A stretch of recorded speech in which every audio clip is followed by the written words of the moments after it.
There are conversations that shape how we live. Conversations that help us navigate challenges of life. Conversations that bring out the best in us. This is where we gather to help each other find the way and unleash our potential.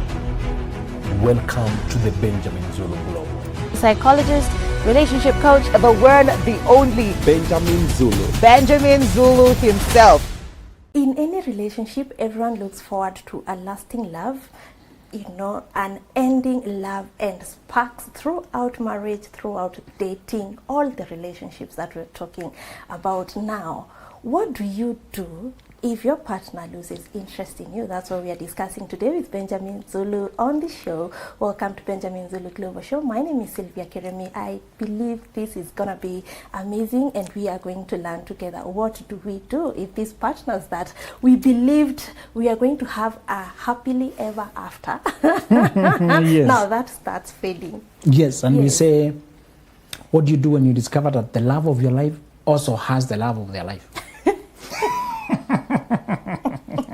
So in case the love of your life also finds the love of their life, where do you go after that? Yes. One boy was drawing and the father asked what he's drawing and he said he's drawing the picture of God. And the dad told him, nobody has ever seen God. He said, no worries, they will see him after I finish drawing. So in his childlike innocence, okay, understand. I had not drawn, that's why they did not see. Yeah. Innocent ignorance. Yes. And somebody said, you need that childlike kind of a belief to do new things. Yeah. Adults are too analytical. Nobody has ever done this. Who else are you trying to follow? Yes.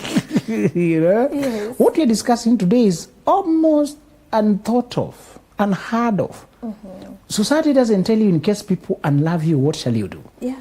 And Sylvia, I don't want you to teach your children only how to love. So I want you to teach them how to unlove. Okay. How to stop loving. Yes. Because you teach them how to start loving, how to fall in love. But nobody tells them how to stop. How to stop loving. So we are discussing today that thing you wish it will never happen to you. Mm-hmm. But again, you still need an insurance policy, emotionally, psychologically, in case it happens, that you don't end with it. That does not end you. Mm-hmm. Yes. That the end of the love does not become the end of your life.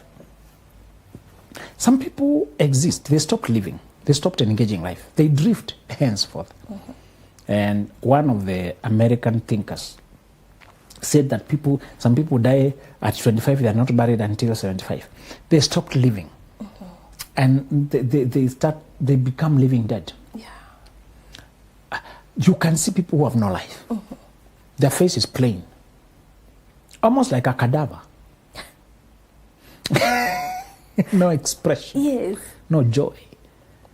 If you don't know how to stop loving people, they will stop you from living.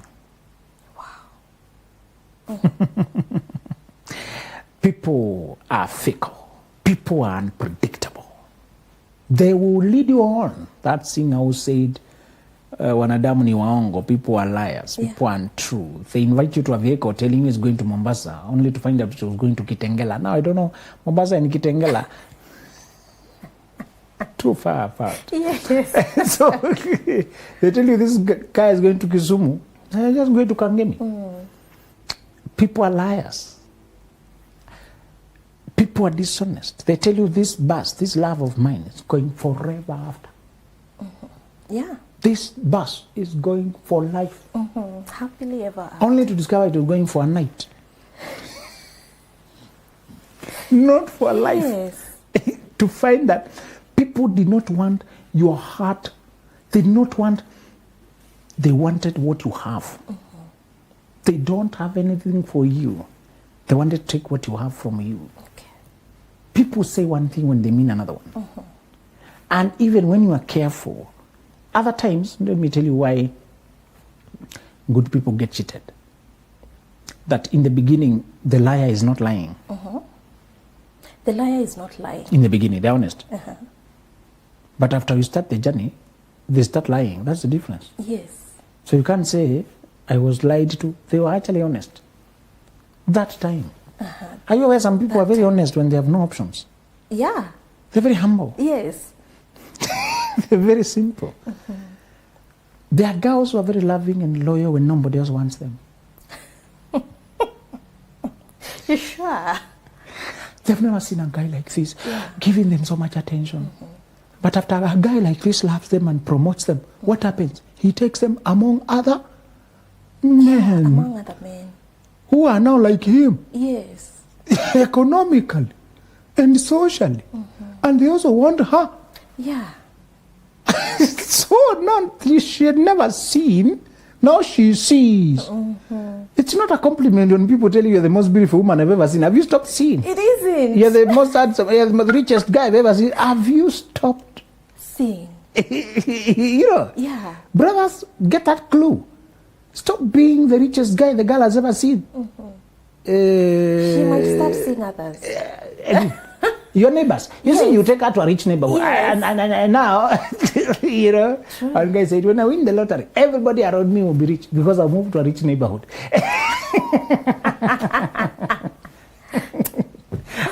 So, what about when you take the girl to a rich neighborhood? And you are the only rich guy she had seen. She'll see richer guys. It's not a compliment. It isn't. When people say, you are the most I've seen, your eyes have not closed. Yeah. It's still open. You need to hear choice, not just seeing. Yes. You're the most beautiful, I've chosen. You're the hardworking, I've chosen. People can say casually that you are the number one in the world, but the underlying message should be, I've settled on you. Not that I'm unexposed. Yeah. Actually, the other statement means that. You know, I'm unexposed. And they don't know why men were so hoodwinked and blindsided. When they want to marry, they get into a vehicle and go to up country, into the villages, so they're unexposed. Yeah. So they're unexposed to a good life, and the unexposed says, this is the best I've seen so far. True. So it's okay, let me come with you. But so far, that's what I've seen. I'm just unexposed. So far. As you expose her, Yeah. she changed. I promoted her and she changed. She had not chosen. She had not arrived. Yes, thank you. You just facilitated better exploration. There's no point going to some college somewhere to a hostel. It's very backward for a man who's working to go park in a hostel, trying to look for a wife among students. You're looking for suckers, and your life will become a circus. Yeah. Series 1, series 2, you're going to write series. Just to tell you that sometimes people change because that time they did not have an option. You're the one who availed the best, and you intercepted their journey. You need people to go full circle. Always marry people who have gone full circle. Full circle means they have gone through the sex craving stage, they are lasting after everybody's stage, they have settled on now building with one person. With one person. Full circle does not mean sleeping with people. It means exposing yourself to the world. Exposure is important. Yeah. If you don't get exposed, you begin to think you're missing out. Do you want to live with a person doubting whether you're the best? Oh, no. Do you want a person who questions whether they could have found better? No. So find people who have gone through the market and now they are ready to purchase. They have settled for you. Yes. Yes. They do their math. 1 + 1. They say, this one. You need a person who has done their math. And I keep directing this to brothers because we have been lied to go for younger girls. They're just unexposed. They are not clean. They are not innocent. Yeah. That's true. They're just unexposed. Yes. And as you grow and options evolve, she will feel like she was cornered. He's not even my type. She did not know her type. Yeah. She'll start having preferences. You know? Yeah. And even if you corner her that she can't get that lifestyle by herself, she will stay there with internal opposition. Do you need internal opposition? No. No. So what do you do when your partner loses interest in you? Number 1 is you should lose interest in them as well. It's that I know you're simple. waiting for me to recommend an exorcist. Invite an exorcist. Come and cast out that spirit of rejection. Fumigate. Rather around your house 7 times lifting a flag. No, it's not theatrics. By the way, Sylvia, funny enough, people usually know when you are the kind of person who would return their energy. It comes out in your conversations. Yeah. People also know. One person said she nearly suffocated her marriage by being so afraid of divorce, so afraid of being rejected, so afraid. And because she was so mortified. Yeah. One time, my friend had a lecturer who was attacked by robbers at night. It was horrifying. They were held at gunpoint. And the husband was shot at. He survived, but he had collapsed as if he had died. She narrated, and then for some reason, my friend got a fear. You know, those people unlock a new fear in your life. Yes. Those stories that you just, oh my God, what if it were to happen to me? Yeah. So, and you know, you can go all out with obsessions. You can go all out. Yeah. Until you are nobody, but you're trying to look for a bulletproof glass in your car. You can't even afford it. You can hardly afford the car. Now you're looking for Proof. And those who are selling asking you, is it for your dad? Or who are you working for? Member of Parliament? You, Sylvia. Yes. You want bullet? For me. We don't put in Corolla. You see, bulletproof. Who's trying to shoot you? Are you stealing? I mean, what are you doing? They might even think I'm a thug. Why do I need them? So he went all out thinking. How keep 5 dogs? How will you keep the 5? How will you feed the 5 dogs? You are going to reduce your life to feeding dogs. Yes. So obsession is security. One person carrying a whole panga. So he's putting a whole panga inside his trouser. This size of a panga inside his trouser. Because the fear that you can, oh my God, it's so... So he finally overcame the fear. He said eventually he realized some things, if you just fear, you can even suffer more from that possibility. Sure. Then you're trying to go for the most secure estate. Even before you can afford it, you're going to Runda gated community. Can't even afford the security fees. Forget the rent. You know those estates, even if you build your own house, there's a cost. Yes. There's the amount you pay for the security and stuff. facilities. Yeah. The facility fee. Yes. Because they have a police station inside. They're cleaning. And they're patrolling. Yeah. That what they pay to remain around. You can't pay it. So now I'm looking forward to paying rent. He found himself window shopping the wrong things. Yeah. And he questions himself, why am I looking for bulletproof glass when I can hardly afford a car?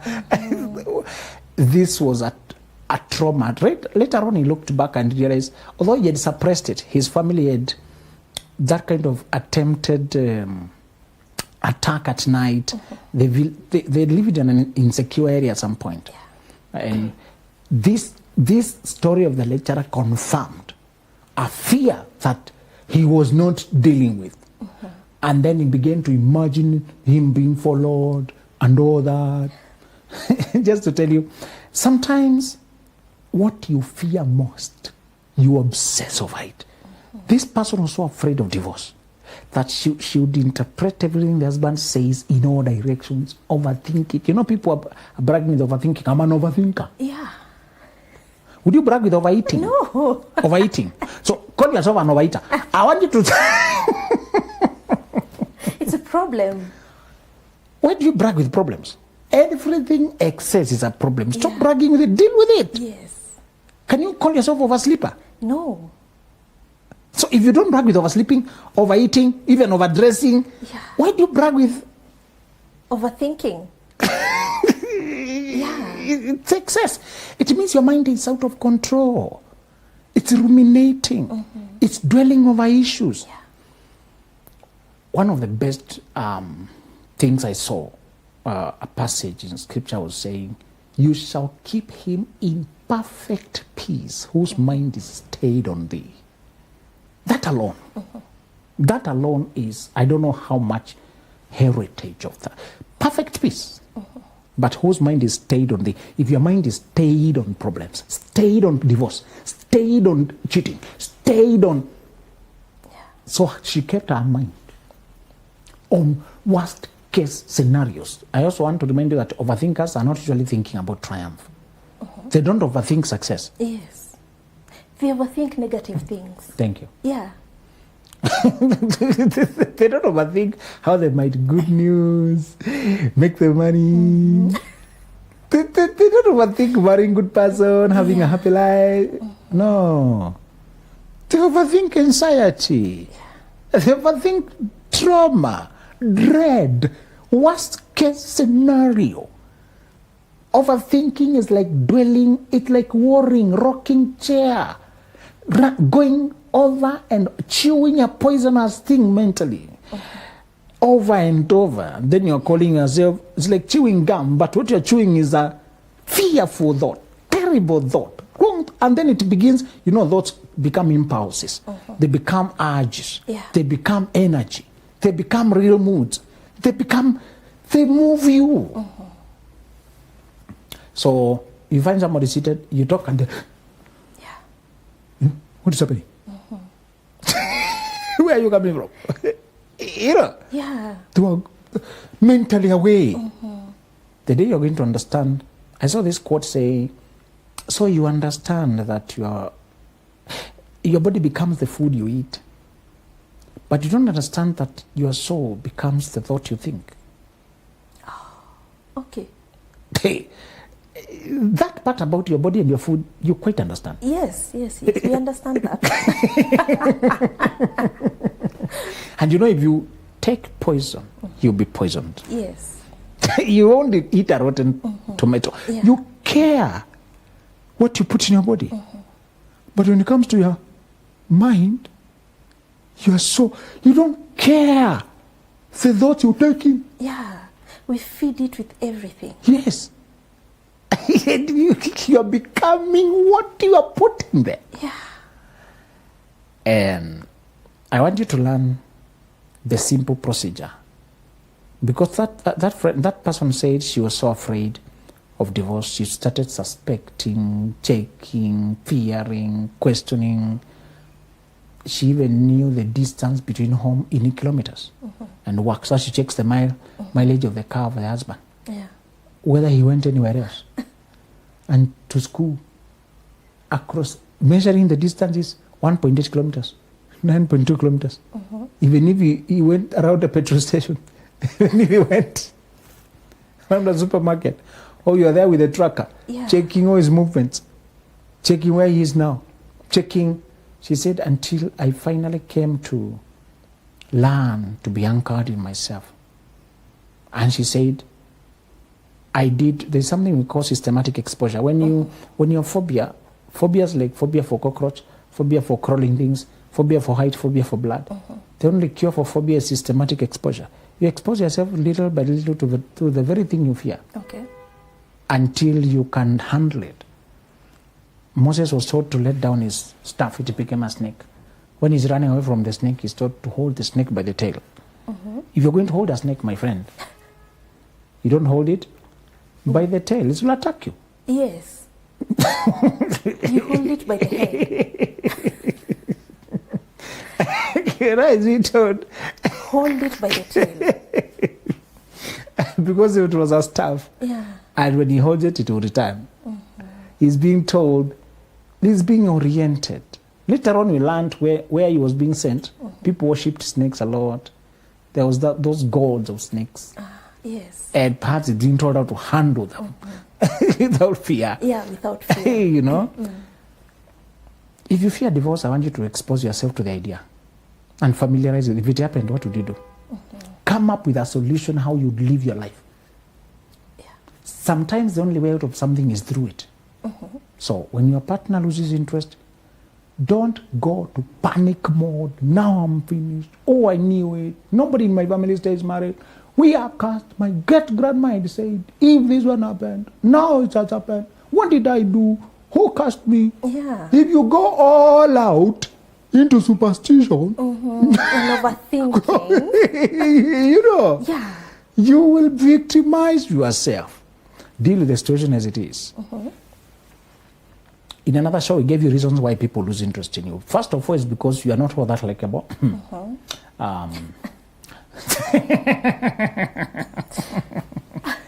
Don't overthink it. Yeah. You are not avocado. You are not ice cream. Some people like you from afar, but when they come close, Yeah. they change their mind. Yeah. This is not what I was looking for. From far, you resemble what I want. But when I... So, sometimes people lose interest because of you. You're not that type. So, even you have come close to things, but you change your mind when you come close. So sometimes people have just come close to see that. Not this one. Take it that easily. Yes. Actually, it will release you. Yeah. Stop overthinking. Why did they change? They were dealing with a far view. Now they have a closer view. And the closer view is... Not their type. We gave you other comforting reasons. Yes. Okay? The ones that now are comforting. One of them was they did not have clean motives. They just wanted your money or your body. We gave you other self-consoling reasons. Huh? Yeah. To help you deal with the idea of rejection. Yes, sure. So that you stop collapsing. When people... You don't like everybody. Why do you want everybody to like you? Even you. It's good to be realistic. Yes. There are people you like them from afar. You don't tell them, but you don't want them close. Yes. As colleagues, yeah. After work. Yeah. This was for work. Some people want you the same. They want you from afar. They don't want you too close. Too close. We all want bigger circles moving outward. Inside, you want a small circle. Yeah. Outside, a bigger one. The chamas, the groups are in. The other one now for neighbor comradeship, it's a country, we are Kenyans, it's a very big one. So the inner circles are usually small, then they grow big going outward. Some of the people, you want them only as a fellow Kenyan. You know what? In your inner circle. If you are speaking national issues, I can trust that person to speak on my behalf. Exactly. We're gonna speak for us. We can protest together and win. But personal friendship? No. Yeah. So you might be that kind of person who wants you... from across. So, to tell you that sometimes when people have changed interests on you, it could be for 1,000 reasons, and I want you to learn to accept it with equanimity. But don't just sit there and crave them. I want you to learn how to dislike them back, lose interest as well, stop loving them. To stop loving them does not mean you switch off the feeling. You don't have a switch. You simply stop hoping, release the hope. Forsake the future you had created in your mind together with them. Yeah. Release that one. The second thing I want you to do is to double down on your self-love and your love for life. When people abandon us, we tend to abandon ourselves, abandon our plans for life, and abandon our hunger for life. Yeah. My friend was excited when he said that their son had started crawling. Children grow very quickly. They start crawling today. Yesterday they were not crawling. Yes. Today they discover it. They are also surprised. Yeah. Oh, there's a movement like this. And then he said the boy was faster than what he hoped. He's not crawling gently like normal children. Very quickly. Just arrives there. That's his general energy. Fast. And it's exciting to watch him move. get some autonomy, Yeah. some independence. It's exciting to watch him. When people abandon us, we tend to forget our energy. My friend's son was high energy for life. He's going for life. But what happens when you are energetic, enthusiastic, on fire, excited, spirited, and then somebody rejects us? Oh, poor me. Yeah. Poor me. We start pitying ourselves. Poor me. And we lose our energy. When you lose your energy, what happens? The world now sees you as a timid person, withdrawn person, energyless person, boring, moody, withdrawn, toxic.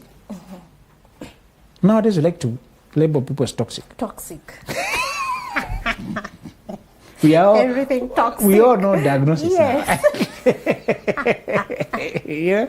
So now you become toxic, and people say this person so moody, so toxic. Yeah. I want you to do the counter. The moment you face rejection, I want you to return to things that lift your moods. There's another show we talked about why you should find out what lifts your moods and know when you need a mood boost. Yes. A happy meal, a good music, a friend you call who lifts your spirits, checking your achievements, checking your gratitude diary. Yeah, doing things that you love doing. And also the gratitude diary. Yeah. You know, we tend to forget what has gone well. Yes. When you are being rejected, you tend to remember other 4 letdowns. Negative, bad things. Yes.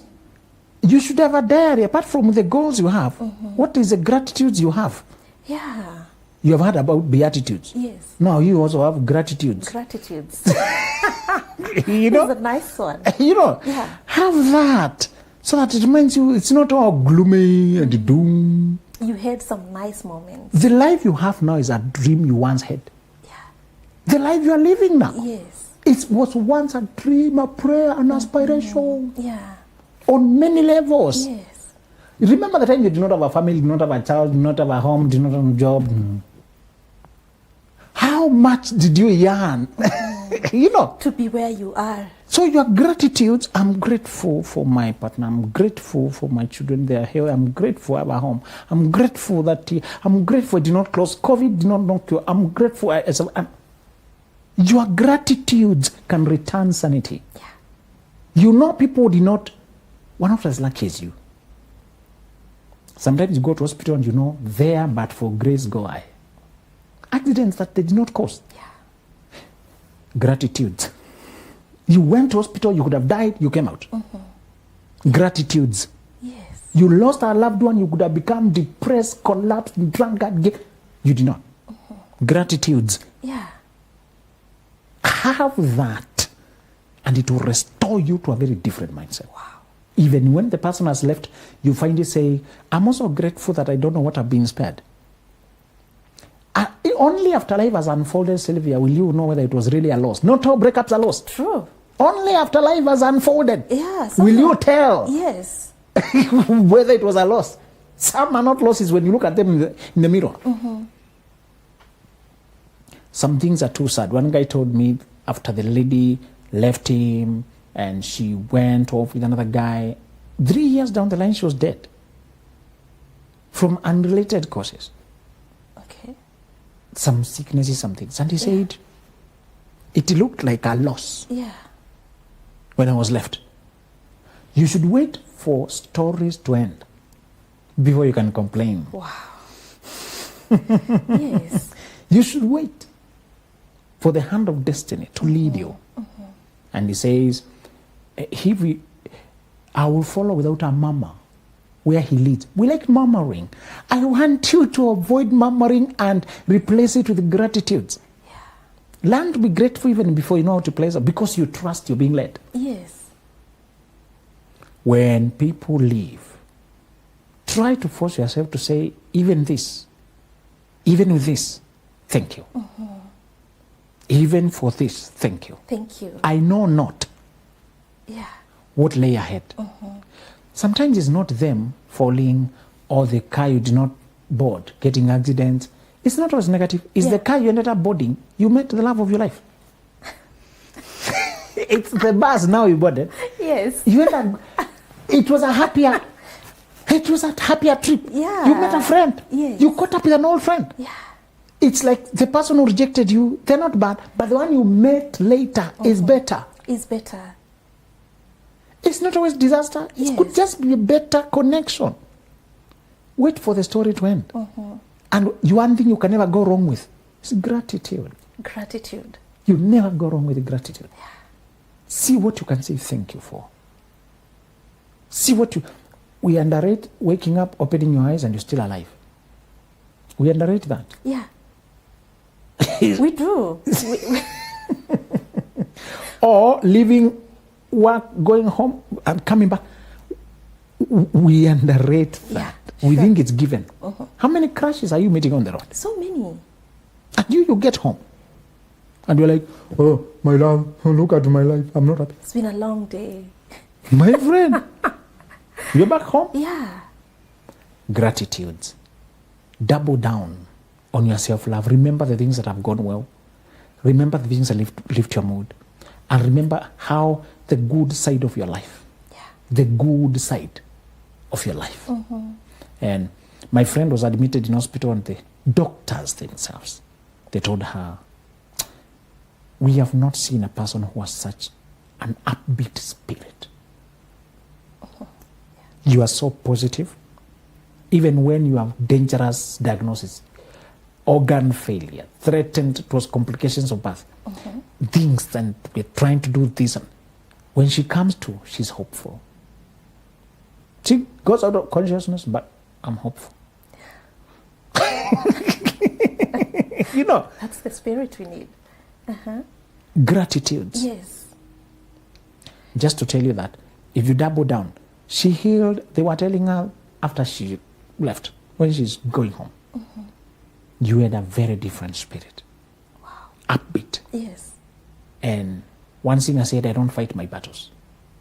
I have somebody who helps me. When you feel helped in your battles, you have no reason to let them crush you. That time, even when the person has lost interest, double down on how much you appreciate your life. Funny enough, it will lift your mood and attract better. And even set you in the best mood to welcome the next love. Yeah. Yes. Wow. My heart is melting with gratitude, actually. I like this. And honestly, I'm going to be writing the things that are so positive, because it's a good lesson that I've learned. Gratitude diary. From today, I promise that. That's an amazing conversation. I really loved it. And I believe our viewers have as well learned a lot. And this is an amazing show that we should keep watching. Thank you so much for being part of this conversation. Bye-bye. There are conversations that shape how we live. Conversations that help us navigate challenges of life. Conversations that bring out the best in us. This is where we gather to help each other find the way and unleash our potential. Welcome to the Benjamin